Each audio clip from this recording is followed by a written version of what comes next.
Ikasyam na kabanata. Katotohanan ng sinasabi ko. Ako'y kay Kristo at hindi ako nagsisinungaling. Saksi ko ang Espiritu Santo na malinis ang aking budhi sa sasabihin ko sa inyo. Matindi ang aking kalungkutan at di mapawi ang pagdaramdam ng aking puso. Dahil sa aking mga kababayan at kalahi, mamatamisin ko pang ako'y sumpain at mawalay kay Kristo alang-alang sa kanila. Sila'y mga Israelita at binigyan ng Diyos ng karangalang maging mga anak niya. Sa kanila nakipagtipan ng Diyos. Sa kanila rin ibinigay ang kautusan, ang tunay na pagsamba at ang kanyang mga pangako. Sa kanilang mga ninuno at sa kanilang lahi nagmula ang Kristo nang siya'y maging tao. Diyos na kataas-taasan at pinapapurihan magpakailanman. Amen.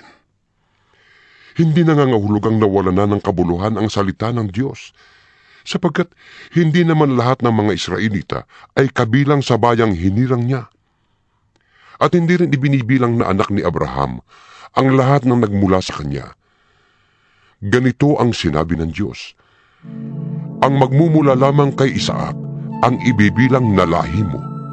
Kaya nga, hindi lahat ng anak ni Abraham ay ibinibilang na anak ng Diyos, kundi yun lamang mga saklaw ng pangako ng Diyos. Sapagkat ganito ang pangako: babalik ako sa 1 taon, sa ganito ring panahon, at magkakaanak ng isang lalaki si Sarah.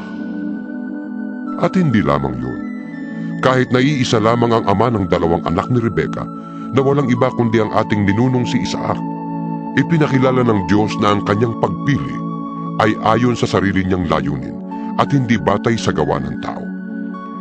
Kaya't bago pa ipanganak ang mga bata at bago pa sila makagawa ng anumang mabuti o masama, ay sinabi na ng Diyos kay Rebecca, maglilingkod ang nakatatanda sa kapatid niyang nakababata. Ayon nga sa nasusulat, minahal ko si Jacob at kinapuotan ko si Esau. Masasabi ba nating hindi makatarungan ng Diyos dahil dito? Hindi. Sapagkat ganito ang sabi niya kay Moises, mahahabag ako sa ibig kong kahabagan at maaawa ako sa ibig kong kaawaan. Maliwanag kung gayon na ang pasya ng Diyos ay nababatay sa kanyang habag, hindi sa kalooban o pagsisikap ng tao. Sapagkat ayon sa kasulatan, ay sinabi niya sa hari ng Ehipto, ginawa kitang hari upang sa pamamagitan mo'y maipakilala ko ang aking kapangyarihan at maipahayag ang aking pangalan sa buong daigdig. Kaya nga, kinahahabagan ng Diyos ang sinumang ibig niyang kahabagan at pinapatigas niya ang ulo ng ibig niyang pagmatigasin. Sasabihin mo naman sa akin, kung gayon, bakit pa sinisisi ng Diyos ang tao? Sino ba ang makakasalungat sa kanyang kalooban? Ngunit ikaw na tao lamang, sino kang mangangahas na sumagot ng ganoon sa Diyos? Masasabi kaya ng tao sa lumikha sa kanya, bakit ninyo ako ginawang ganito? wala bang karapatan ng gumagawa ng palayok na bumuo ng mamahalin o mumurahing sisidlan mula sa isang tumpok ng lupa? Kahit na ibig ipakita noon ng Diyos ang kanyang puot at ipakilala ang kanyang kapangyarihan, buong tiyaga pa rin niyang pinagtiisan ang mga taong dapat sanang parusahan at lipulin. Ginawa niya yun upang ipakilala ang kanyang walang kapantay na kadakilaan sa mga taong kanyang kinahabagan, na noong una pa'y inihandanan niya para sa kaluwalhatian. Tayo ang mga taong yan. Tayong tinawag niya hindi lamang mula sa mga Hudyo, kundi mula rin sa mga Hintil. Ganito ang sinasabi niya sa aklat ni Osias, iyong dating hindi ko bayan ay aking tatawaging bayan ko, at ang dating hindi ko mahal ay aking tatawaging mahal ko. At ang sinabihang kayo'y hindi ko bayan ay tatawaging mga anak ng Diyos na buhay.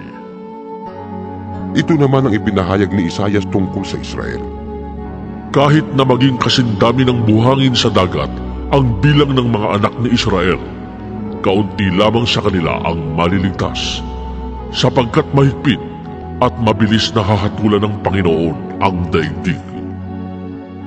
Si Isaias din ang nagsabi, Kung ang makapangyarihang Panginoon ay hindi nagtira ng ilan sa ating lipi, tayo sana'y naging gaya ng Sodoma at naging tulad ng Gomora. ano ngayon ang masasabi natin? Ang mga hintil na hindi nagsikap na maging kalugod-lugod sa Diyos ay kinalugdan niya? Sila ay pinawalang sala niya sa pamamagitan ng pananampalataya. Ngunit ang Israel naman na nagsikap na maging kalugod-lugod sa Diyos sa pamamagitan ng kautusan ay nabigo. Bakit? Dahil sinikap nilang kalugdan sila ng Diyos sa pamamagitan ng mga gawa at hindi sa pamamagitan ng pananampalataya sa Kanya. Natisod sila sa batong katitisuran ayon sa nasusulat. Naglalagay ako sa Siyon ng batong katitisuran, isang malaking bato na kanilang kadadapaan. Ngunit ang sumasampalataya sa Kanya ay di mabibigo.